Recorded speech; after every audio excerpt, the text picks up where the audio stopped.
Assalamualaikum warahmatullahi wabarakatuh. Innal hamdalillah nahmaduhu wa nasta'inuhu wa nastaghfiruh wa na'udzu billahi min shururi anfusina wa min sayyiati a'malina may yahdihillahu fala mudilla lahu wa may yudlil fala hadiya lahu wa asyhadu an la ilaha illallah wahdahu la syarika lahu wa asyhadu anna Muhammadan abduhu wa rasuluh. Ya ayyuhalladzina amanu taqullaha haqqa tuqatih wa la tamutunna illa wa antum muslimun. Wa qala an-nabiyyu sallallahu alaihi wasallam fa inna asdaqal haditsi kalamullah wa khairal huda hudan nabiyyi Muhammadin sallallahu alaihi wasallam wa syarrul umuri muhdatsatuha fa inna kulla muhdatsatin bid'ah wa kulla bid'atin dhalalah wa kulla dhalalatin finnar. Kaum muslimin wal muslimah rahimani wa rahimakumullah ta'ala jami'a. Kita melanjutkan kembali materi dari kitab Tauhid. Kita masuk ke bab yang ke-66, bab yang kedua dari terakhir ya dari kitab Tauhid ini.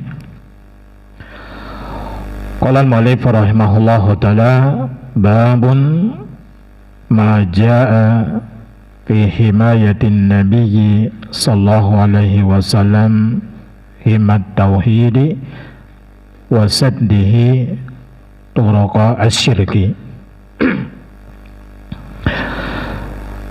Bab yang menjelaskan upaya Rasulullah sallallahu alaihi wasallam dalam menjaga kemurnian tauhid dan menutup semua jalan yang menuju kepada kemusyrikan. Jadi upaya Nabi sallallahu alaihi wasallam dalam menjaga kemurnian tauhid dan bagaimana Nabi sallallahu alaihi wasallam menutup semua celah, semua jalan yang bisa menyebabkan seseorang terjerumus di dalam kesyirikan. Jemaah yang dimuliakan Allah Subhanahu wa taala, bab ini kesesuaiannya dengan pembahasan tauhid dibahas oleh al-mu'allif ya di bagian-bagian akhir dari kitab Tauhid.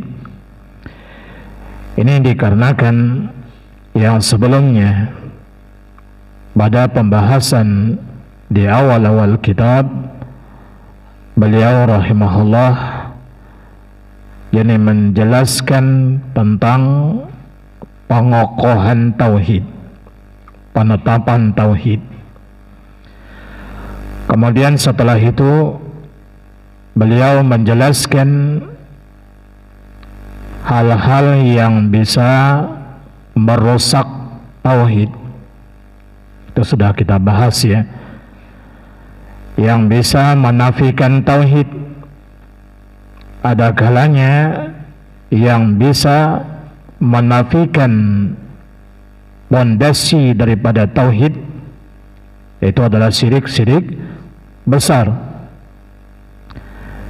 yang mana misalnya berdoa kepada selain Allah, istighosah kepada selain Allah ya, menyembelih kepada selain Allah Subhanahu wa taala, melakukan sihir dan yang lain-lain yang sudah dibahas ya di dalam kitab Tauhid. Atau hal-hal yang bisa menghancurkan, menafikan kesempurnaan tauhid. Itu syirik-syirik kecil. Ya bersumpah kepada selain Allah, ya. Ucapan seseorang Masya Allah wa syi'ta misalnya, itu pun sudah kita bahas. Maka di sini mu'alif rahimahullah, beliau menyebutkan hal yang bisa menjaga tauhid itu, hal-hal yang menjaga kemurnian tauhid. Sehingga di sini yang wajib bagi seseorang adalah untuk dia menutup celah-celah atau jalan-jalan kesyirikan dari semua sisi, sampai hal-hal yang berkaitan dengan lafaz, ucapan-ucapan yang bisa menghantarkan seseorang kepada kesyirikan. Ini harus ditutup supaya apa? Supaya tauhid seorang itu benar-benar dia benar, dia murni, tidak ada masuk di dalamnya unsur-unsur kesyirikan. Wallahu alam, ini diantara kesesuaian bab ini dengan masalah tauhid. Di antara dalil yang dibawakan oleh mu'alif, hadis dari Abdullah bin Sikhir radhiyallahu ta'ala anhu. Qala, beliau menceritakan, intalaqtu fi wafdi Bani Amir ila Rasulillah sallallahu alaihi wasallam. Ketika aku ikut pergi bersama satu rombongan delegasi, ya, Bani Amir, menemui Rasulullah sallallahu alaihi wasallam. Wallahu alam, Syekh Muhammad bin Saleh Al-Utsaimin rahimahullah mengatakan yang zahir delegasi ini yang banyak datang kepada Nabi sallallahu alaihi wasallam itu di tahun ke-9 Hijriyah. Makanya tahun ini, tahun 9 Hijriyah, dikenal dengan Amul Wafud, ya. Yani tahun yang mana Nabi sallallahu alaihi wasallam menerima tadi utusan-utusan orang-orang yang datang menemui Nabi sallallahu alaihi wasallam. Imam mereka bertanya kepada Nabi sallallahu alaihi wasallam tentang Islam, atau mereka menyatakan diri masuk Islam. Oleh karenanya, kalau kita melihat penjelasannya para ulama tentang masalah fikih, ya, berkaitan dengan haji itu kan diwajibkan di tahun keberapa? 9 Hijriyah. Fatu Makkah kan tahun 8. Haji diwajibkan tahun 9. Namun Nabi sallallahu alaihi wasallam baru melaksanakan ibadah haji di tahun ke-10 Hijriyah, ya, yang dikenal dengan Haji Wada. Nah, kenapa Nabi sallallahu alaihi wasallam tahun ke-9 ini beliau tidak melaksanakan ibadah haji? Ada di antara penjelasannya para ulama kita, alasannya karena beliau sallallahu alaihi wasallam banyak menerima utusan-utusan ini, delegasi yang datang ke kota Madinah yang ingin bertemu dengan Nabi sallallahu alaihi wasallam. Wallahu alam, ini kata beliau zahirnya ini terjadi pada tahun ke-9 Hijriyah. Faqulna, lalu kata Abdullah bin Sikhir, kami mengucapkan, anta sayyiduna,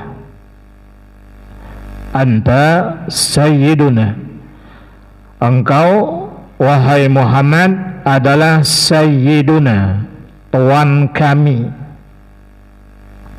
Faqal, Lalu Nabi sallallahu alaihi wasallam mengatakan, As-Sayyidu Allahu tabaraka wa ta'ala. Sayyid, tuan yang sebenarnya, kata Nabi sallallahu alaihi wasallam, adalah Allah tabaraka wa ta'ala. As-Sayyidu Allah. Ya, As-Sayyid, tuan yang sebenarnya adalah Allah subhanahu wa ta'ala. Qulna, lalu kata Abdullah bin Sikhir, kami pun mengucapkan wa afdaluna fadlan wa a'zamuna tawlan. Engkau wahai Rasulullah adalah yang paling utama dan yang paling agung kebaikannya di antara kami. Faqal, lalu Nabi sallallahu alaihi wasallam bersabda, qulu biqaulikum aw ba'di qaulikum wa la yastajriyannakum asyaitanu. Apa kata Nabi sallallahu alaihi wasallam? Ucapkanlah semua atau sebahagian kata-kata yang wajar bagi kalian. Ya, silakan ucapkanlah semua atau sebahagian kata-kata yang masih wajar bagi kalian.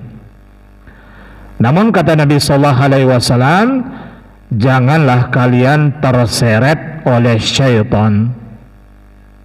Wala yastajriyannakum syaitan, dan janganlah ya sampai syaitan menyeret kalian, menarik kalian untuk mengucapkan ucapan-ucapan yang mungkar. Rawahu Abu Daud.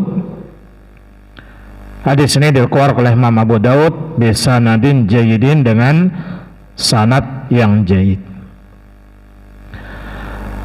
Nah, jemaah yang dimuliakan Allah Subhanahu wa taala,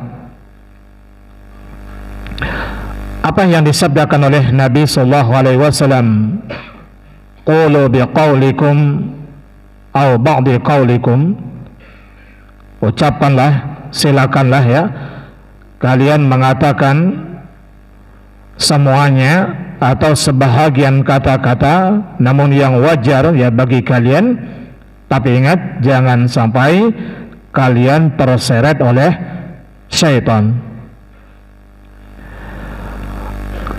Yang dimaksud dengan la yastajriyannakum syaitan, di antara maknanya di sini adalah la yastamilannakum syaitan wa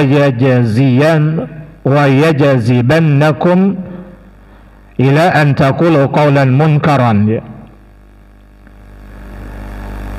Ya, jangan sampai syaitan menarik kalian untuk kalian mengucapkan ucapan yang mungkar. Makanya Nabi sallallahu alaihi wasallam memberikan petunjuk kepada para sahabat di sini tadi ya, untuk mengucapkan ucapan yang layak untuk diucapkan. Kemudian Nabi sallallahu alaihi wasallam melarang mereka untuk mengucapkan ya atau melakukan perkara-perkara yang tidak layak mereka lakukan. Semua ini adalah untuk menjaga kemurnian tauhid. Sampai tadi tatkala mereka mengucapkan anta sayyiduna, engkau wahai Rasulullah adalah sayyidnya kami, tuannya kami, maka Nabi sallallahu alaihi wasallam mengatakan as-sayyidu Allah, tuan yang sebenarnya itu adalah Allah. Ini penafsiran yang pertama ya. Kemudian penafsiran yang lain disebutkan dalam kitab An-Nihayah, la yastajriyannakum syaitan, ya jangan sampai syaitan menyeret kalian, ay la yastaghlibannakum, jangan atau agar syaitan tidak mengalahkan kalian. Ya, jangan sampai syaitan itu mengalahkan kalian. Wa yattakhidhukum jariyan, sehingga nanti syaitan menjadikan kalian itu sebagai utusannya, sebagai pesuruhnya, sebagai wakilnya gitu. Maka jangan sampai kalian dikalahkan oleh syaitan. Wallahu ta'ala alam. Dari penjelasannya para ulama ini tadi, yang dimaksud oleh Nabi sallallahu alaihi wasallam jangan sampai kalian terseret oleh syaitan, semuanya di sini adalah untuk himayat tauhid, untuk penjagaan masalah tauhid dan menutup semua jalan yang bisa mengarahkan atau yang bisa menyebabkan seseorang terjerumus atau terjatuh ke dalam kesyirikan. Kemudian kata Syekh Muhammad bin Shalih Al-Utsaimin rahimahullah, wal himayatu minal munkar ta'zimu kullama kana al-munkaru a'zam wa akbar aw kana ad-da'i ilaihi fi an-nufusi asyaddu. Penjagaan kita ya dari perbuatan mungkar, perbuatan maksiat itu besar, penjagaannya harus besar ya. Tatkala kemungkaran itu adalah kemungkaran yang paling besar, maka penjagaan kita pun harus kuat. Atau tatkala dorongan jiwa, dorongan nafsunya kita sangat kuat untuk melakukan perbuatan mungkar itu, maka penjagaannya pun harus kuat. Contohnya apa di sini? Syirik. 6. Karena syirik adalah merupakan dosa yang paling besar, kemaksiatan yang paling besar ya, kezaliman yang paling besar yang akan menghancurkan seluruh amal soleh kita. Kalau itu adalah syiriknya syirik besar, menyebabkan seorang bisa keluar dari Islam. Kalau itu syiriknya syirik besar, maka penjagaannya pun harus apa? Harus sangat kuat. Makanya di sini Nabi sallallahu alaihi wasallam dari jauh-jauh sudah mewanti-wanti hal-hal yang bisa mengarahkan kepada kesyirikan, itu dilarang oleh Nabi sallallahu alaihi wasallam. Bukankah diantaranya contohnya Nabi sallallahu alaihi wasallam melarang ya untuk membiarkan adanya patung-patung,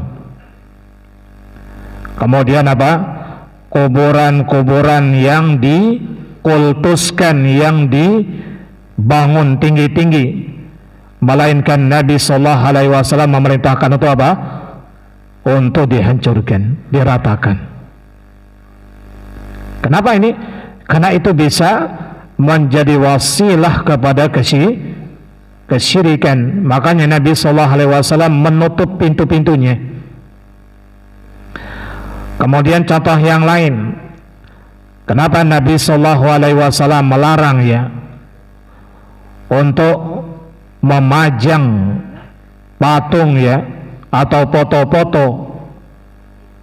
Di antara alasannya, di samping ya kalau di rumah dipajang itu, malaikat nggak mau masuk ke dalam rumahnya, dan ini bisa menjadi wasilah kepada kesyirikan juga. Apalagi yang dipajang itu adalah foto-foto orang-orang saleh, orang-orang yang punya kedudukan, Karena itulah yang terjadi pertama kali kesyirikan pada kaumnya Nabi Nuh, disebabkan karena mereka gulu kepada orang-orang solih. Kemudian Nabi Sallallahu Alaihi Wasallam juga sampai melarang ya sahabat yang memakai memakai gelang ya. Tatkala ditanya kenapa, untuk apa gelang itu? Ini sebagai penangkal. Maka Nabi Sallallahu Alaihi Wasallam memerintahkan dia untuk apa? Untuk membukanya, melepaskannya. Karena ini bisa menjadi wasilah kepada kesyirikan. Kemudian juga disebutkan oleh para ulama kita ya, kenapa Nabi Sallallahu Alaihi Wasallam melarang kita ya untuk sholat sunnah mutlak setelah sholat subuh dan setelah sholat asar. Karena orang-orang kafir mereka menyembah Tuhannya ya pada saat itu, ketika matahari terbit dan ketika matahari terbenam. Sehingga nanti kita jangan sampai tasyabuh kepada mereka. Jangan sampai tasyabuh, walaupun kita menyembah Allah, mereka menyembah Tuhannya mereka, kita menyembah Allah, tapi jangan tasyabuh. Ini juga hal-hal yang dikhawatirkan. Tasyabuh pun jangan. Wallahu alam. Sekali lagi, karena syirik adalah dosa yang paling besar, bahaya yang paling besar, maka Nabi Sallallahu Alaihi Wasallam yang menutup celahnya dan penjagaannya pun harus besar. Ini yang pertama. Kemudian juga disebutkan oleh Syekh Muhammad bin Shalih Al-Utsaimin rahimahullah, begitu juga tatkala perbuatan mungkar yang dorongan jiwa kita, dorongan nafsunya kita sangat kuat ingin melakukannya, maka penjagaannya pun harus kuat. Apa contohnya? Beliau mencontohkan adalah zina. Karena zina yang biasanya jiwa seorang ada dorongan ke situ, kecuali orang-orang yang memang dijaga oleh Allah Subhanahu wa Ta'ala, maka penjagaan dari bab atau pintu zina ini pun sangatlah kuat. Sampai-sampai dalam syariat kita, Nabi Sallallahu Alaihi Wasallam melarang ya para wanita untuk tabarruj, para wanita safar tanpa mahram. Kita dilarang berdua-duaan khulwah dengan seorang wanita tanpa mahramnya. Semua ini dilarang, tujuannya untuk menutup pintu jangan sampai seorang terjerumus ke dalam perzinahan. Kita laki-laki bila melihat wanita diperintahkan untuk menundukkan pandangan, wanita juga diperintahkan untuk menundukkan pandangan. Semua ini untuk penjagaan supaya tidak terjerumus ke dalam perzinahan, karena ini mungkar, maksiat yang dorongan jiwanya sangat keras terhadap kemungkaran tersebut. Begitu juga kata beliau, di antara yang lain adalah riba. Penjagaannya pun sangatlah azimah, sangatlah besar ya.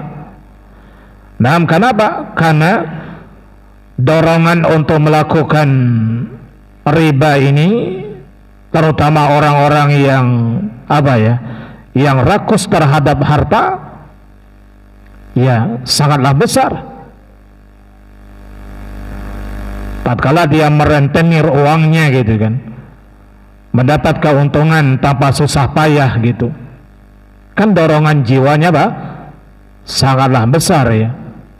Dia ingin mengambil keuntungan ya. Padahal ini adalah dosa yang sangat besar. Sampai-sampai Imam Malik rahimahullah pernah ditanya ya tentang dosa yang paling besar ya setelah syirik kepada Allah Subhanahu wa taala. Perkara yang paling besar dosanya setelah syirik kepada Allah Subhanahu wa taala. Apa kata Imam Malik?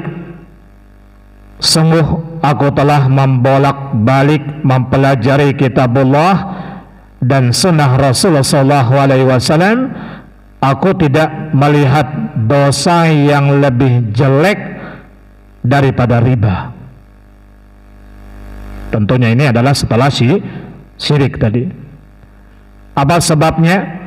Sebabnya karena Allah Subhanahu wa taala telah mengumumkan peperangan terhadap pelaku riba. Fadzanu biharbin minallahi wa rasulih. Allah Subhanahu wa taala berfirman, permaklumkanlah, umumkanlah ya, Allah dan Rasulnya akan memerangi orang-orang yang melakukan riba tatkala mereka tidak berhenti dari melakukan riba. Nah, karena dorongan hawa nafsunya kuat, maka di sini penjagaannya pun harus kuat. Wallahu ta'ala alam. Kemudian jemaah yang dimuliakan Allah Subhanahu wa taala, walaupun tadi syirik kadangkala memang jiwa manusia tidak tertarik ya untuk melakukannya, berbeda dengan maksiat-maksiat seperti zina atau riba atau maksiat yang lain seperti minum khamr. Ada keinginan jiwa seorang untuk melakukannya, yang kadangkala syirik ini nggak ada dorongan jiwa itu. Tapi ingat, di sini ada syaitan, maka syaitan bersemangat untuk menjerumuskan anak Adam ini kepada kesyirikan dengan berbagai macam cara, dengan berbagai macam jalan. Makanya kita harus waspada. Ima perbuatan syirik itu terjadi dengan keyakinannya dia, atau dengan perbuatannya dia, bahkan bisa jadi dengan ucapan. Termasuk di dalam pembahasan bab ini berkenan dengan masalah ucapan. Wallahu a'lam. Kemudian disebutkan oleh Syekh Muhammad bin Shalih Al-Utsaimin rahimahullah, telah ada ya dalam penjelasan hadis ini bahwasanya Nabi SAW melarang tadi ya ucapan Sayyidina, sampai Nabi mengatakan tadi As-Sayyidu Allah, Tuhan yang sebenar itu adalah Allah. Cuma bagaimana dengan ada hadis-hadis yang lain yang mana Nabi SAW pernah mengatakan ana sayyidu waladi Adam. Saya, kata Nabi SAW, adalah sayyid, penghulu waladi Adam, penghulu anaknya Adam. Kemudian ucapan Nabi SAW juga qumu ila sayyidikum, ya, bangunlah, berangkatlah kalian untuk menyambut tuannya kalian. Kemudian ucapan Nabi SAW juga kepada seorang budak, wal yakul sayyidi wa maulaya, ucapkanlah sayyidi, tuanku, wa maulaya, ya, sama tuanku. Wallahu alam. Ini seolah-olah dalam hadis ini, dalam beberapa hadis ini ada pertentangan. Hadis yang kita bacakan ini tadi seolah-olah tidak boleh mengucapkan apa? Anta sayyiduna, kamu adalah tuan kami. Tapi beberapa hadis ini menunjukkan boleh. Wallahu alam. Syekh Muhammad bin Shalih Al-Utsaimin rahimahullah menyebutkan di sini ada beberapa jawaban ya. Yang pertama, larangan untuk mengucapkan anta sayyiduna kamu adalah tuan kami. Larangan di sini adalah ala sabilil karahah wal adab. Larangan ini menunjukkan ini dibenci. Ini sekedar dibenci atau sekedar untuk adab, tidak sampai kepada keharaman. Sedangkan yang boleh mengucapkan ana sayyidu waladi Adam atau qumu ila sayyidikum, ini adalah menunjukkan boleh. Wallahu alam. Yang larangan itu sekedar makruh. Adapun tadi yang menyebutkan pembolehan berarti ini boleh. Ini jawaban yang pertama. Kemudian jawaban yang kedua, larangan di sini kalau dikhawatirkan menimbulkan kerusakan, ya, ada mafsadah. Apa dia? Ucapan itu bisa mengarah kepada berlebih-lebihan, gulu. Kalau seorang mengatakan anta sayyiduna, dikhawatirkan berlebih-lebihan, gulu sampai mengkultuskan orang tersebut. Ini yang tidak boleh. Adapun yang mengatakan boleh, kalau di situ tidak sampai menjerumus kepada gulu, tidak ada sesuatu yang terlarang di situ. Kemudian yang ketiga, kata beliau, larangan di sini kalau langsung dengan mukhatab, orang yang kita langsung ajak bicara gitu, ini yang nggak boleh. Anta sayyiduna, anta sayyidi, ini kan orang yang langsung kita ajak bicara. Kenapa nggak boleh? Karena ini bisa menyebabkan orang yang kita puji tadi dia ujub, atau dia ya menganggap dirinya ya lebih sempurna, menganggap dirinya punya derajat yang tinggi dan yang lain. Ini yang nggak boleh. Adapun kalau yang kita sebut tadi adalah orangnya orang kedua, atau dalam bahasa Arab gaib, yang tidak di hadapannya kita, maka ini boleh. Qumu ila sayyidikum. Karena Nabi sallallahu alaihi wasallam mengatakan kepada budak ini, ya bangunlah kamu ya untuk menyambut tuan kamu gitu.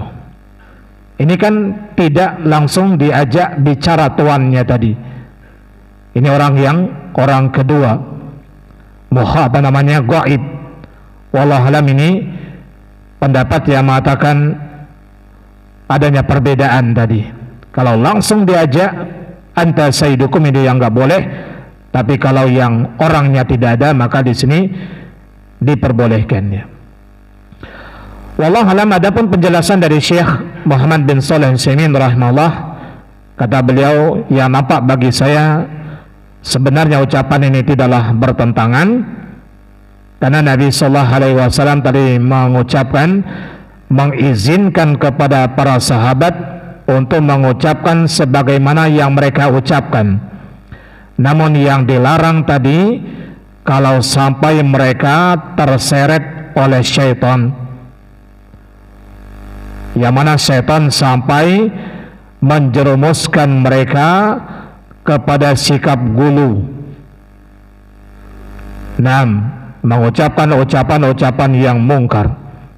Makanya Nabi sallallahu alaihi wasallam mengatakan tadi, as-sayyid al-mutlaq itu adalah Allahu subhanahu wa ta'ala. Wallahu ta'ala alam. Kemudian jemaah yang dimuliakan Allah subhanahu wa ta'ala, adapun dalil yang kedua yang dibawakan oleh mualif, wa an Anasin radhiyallahu ta'ala anhu, dari Anas radhiyallahu ta'ala anhu, anna nasan qalu, orang-orang mengucapkan, ya Rasulullah, wahai Rasulullah, ya khairana wa bana khairina, ya Rasulullah, wahai orang yang paling baik di antara kami dan putra orang yang terbaik di antara kami. Wa sayyidana wa bana sayyidina, wahai Tuhan kami dan putra Tuhan kami. Faqal, lalu Nabi SAW bersabda, ya ayuhan nas, wahai manusia, qulu biqaulikum, ucapkanlah kata-kata yang wajar bagi kalian. Ucapkanlah kata-kata yang wajar saja bagi kalian. Wala yastahwiyannakum syaitan, dan janganlah sekali-kali kalian terbujuk oleh syaitan. Jangan sampai kalian disesatkan oleh syaitan. Ana Muhammadun Abdullahi wa Rasuluh. Kemudian Nabi SAW menyampaikan kepada para sahabat, aku adalah Muhammad, hamba Allah dan utusannya. Ma uhibbu an tarfa'uni fawqa manzilati allati anzalani Allahu azza wa jalla. Aku tidak senang, aku tidak suka kalian mengagungkan aku melebihi kedudukan yang telah diberikan oleh Allah azza wa jalla kepadaku. Jemaah yang dimuliakan Allah Subhanahu wa taala, lihat bagaimana dalam hadis ini dikeluarkan oleh Imam An-Nasai dengan sanad yang jayyid. Nabi sallallahu alaihi wasallam sampai menegur para sahabat, ya, wahai sekalian manusia, ucapkanlah kata-kata yang wajar bagi kamu sekalian. Tapi ingat, ya, sama seperti tadi Nabi sallallahu alaihi wasallam mewanti-wanti mereka, jangan sekali-kali kalian terbujuk, tertipu oleh syaitan. Lalu Nabi sallallahu alaihi wasallam menjelaskan, saya ini ana Muhammad. Saya adalah Muhammad. Beliau menyebutkan nama beliau. Kemudian Abdullah, saya adalah seorang hamba Allah. Wa rasuluh, dan saya adalah seorang rasulnya. Dan saya tidak suka, kata Nabi sallallahu alaihi wasallam, kalian mengangkat, mengagungkan aku melebihi kedudukan yang telah ditetapkan oleh Allah Subhanahu wa taala. Nah, jemaah yang dimuliakan Allah Subhanahu wa taala, disebutkan oleh para ulama kita seperti Syekh Muhammad bin Shalih Al-Utsaimin rahimahullah, bahwa berkenaan dengan Nabi kita sallallahu alaihi wasallam, padahal beliau telah menyebutkan beliau adalah seorang hamba Allah dan Rasulnya, ada dua kelompok manusia yang menyimpang dalam masalah ini. Kelompok yang pertama adalah yang gulu, yang berlebih-lebihan dalam memuji, dalam mengagungkan Nabi sallallahu alaihi wasallam, hingga sampai mereka mengibadahi Nabi sallallahu alaihi wasallam, sampai beristighosah kepada Nabi sallallahu alaihi wasallam. Tatkala mereka mendapati kesulitan, mereka meminta kepada Nabi sallallahu alaihi wasallam, padahal Nabi sallallahu alaihi wasallam sudah meninggal dunia. Begitu juga tatkala mereka mendapatkan kesenangan, mendapatkan rezeki, bahkan tidak luput juga mereka bernazar barangkali kepada Nabi sallallahu alaihi wasallam. Sampai mereka mengibadahi dan meminta kepada Nabi sallallahu alaihi wasallam, yang itu tidak boleh karena Nabi sallallahu alaihi wasallam sudah meninggal dunia. Gulu, berlebih-lebihan kepada Nabi sallallahu alaihi wasallam. Kemudian satu kelompok lagi adalah yang yang lancang kepada Nabi sallallahu alaihi wasallam, sampai mendustakan Nabi sallallahu alaihi wasallam, sampai mengolok-olok Nabi sallallahu alaihi wasallam, mengatakan Nabi sallallahu alaihi wasallam pendusta, tukang sihir, ya, penyair. Nabi sallallahu alaihi wasallam adalah kahin, dukun, ya, majnun, dan yang lain-lain, sebagaimana yang diucapkan oleh orang-orang kafir Quraisy atau orang-orang Yahudi, ya, yang menuduh Nabi kita sallallahu alaihi wasallam dengan tuduhan-tuduhan yang sangat jelek ini. Wallahu alam. Adapun yang benar adalah kelompok yang mutawasit, yang pertengahan. Mereka memuji Nabi sallallahu alaihi wasallam, mengagungkan Nabi sallallahu alaihi wasallam sesuai dengan apa yang telah didudukan oleh Allah, yang telah ditetapkan oleh Allah Subhanahu wa taala. Namun mereka tidak berlebih-lebihan dalam memuji Nabi sallallahu alaihi wasallam, karena Nabi sallallahu alaihi wasallam adalah manusia seperti kita. Maka Nabi sallallahu alaihi wasallam mewasiatkan di sini tadi kepada para sahabat, aku tidak senang kalian mengagungkan aku melebihi kedudukanku yang telah diberikan oleh Allah Subhanahu wa taala. Baik mengagungkan Nabi sallallahu alaihi wasallam ini dengan redaksi-redaksi, ya, alfaz, atau dengan laqab-laqab, gelar-gelar yang tidak layak bagi Nabi sallallahu alaihi wasallam, ataupun dengan kondisi keadaan-keadaan, maka ini dilarang oleh Nabi kita sallallahu alaihi wasallam. Karena yang wajib bagi kita adalah kita menempatkan beliau sebagaimana yang Allah Subhanahu wa taala tempatkan beliau. Kemudian di antara faedah juga dari hadis ini bahwasanya Allah Subhanahu wa taala huwallazi yaj'alul fadla fi ibadihi wa yunziluhum manazilahum, ya. Allah Subhanahu wa taala menjadikan, ya, keutamaan pada hambanya sesuai dengan yang diinginkan oleh Allah, dan Allah Subhanahu wa taala mendudukkan mereka sesuai dengan kedudukannya.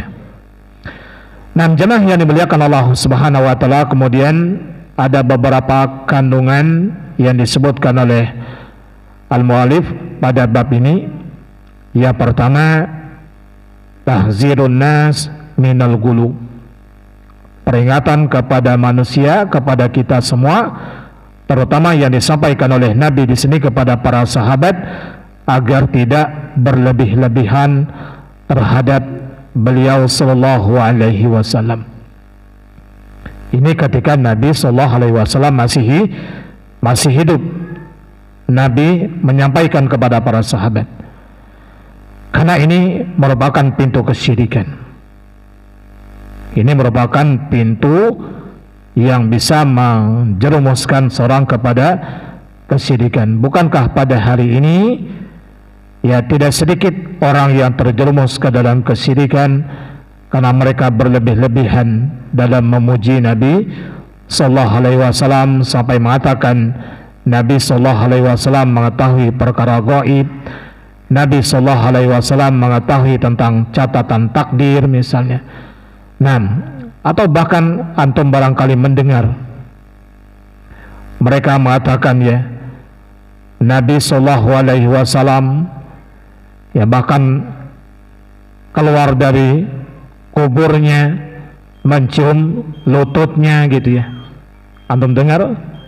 Masya Allah, ini memang mereka benar-benar gulu kepada Nabi sallallahu alaihi wasallam. Bahkan bukan gulu lagi, tapi merendahkan Nabi sallallahu alaihi wasallam. Kalau sampai mereka mengatakan Nabi keluar dari kuburnya, yakni di kota Madinah, dan mencium lututnya misalnya. Waliyahzubillah. Kemudian yang berikutnya juga di sini ada beberapa faidah, di antaranya ma yang bagi ayyakula man qila lahu anta sayyiduna, apa yang selayaknya bagi orang yang dipanggil engkau adalah tuan kami, hendaklah dia menjawab tuan yang sebenarnya adalah Allah Subhanahu wa taala sebagaimana yang diucapkan oleh Nabi tadi. Wallahu alam, barangkali ini jemaah di antara faidah yang bisa kita petik ya dari beberapa beberapa poin ini tadi. Yang penting apa yang disampaikan di sini adalah supaya kita menjaga diri dari perbuatan-perbuatan yang bisa menjerumuskan kita kepada kesyirikan. Wallahu a'lam, sallallahu ala Muhammad wa ala alihi wa sahbihi wasallam. Dan kita akhiri dengan doa kafaratul majlis. Subhanakallahumma wa bihamdika asyhadu an la ilaha illa anta astaghfiruka wa atubu ilaik. Wassalamualaikum warahmatullahi wabarakatuh.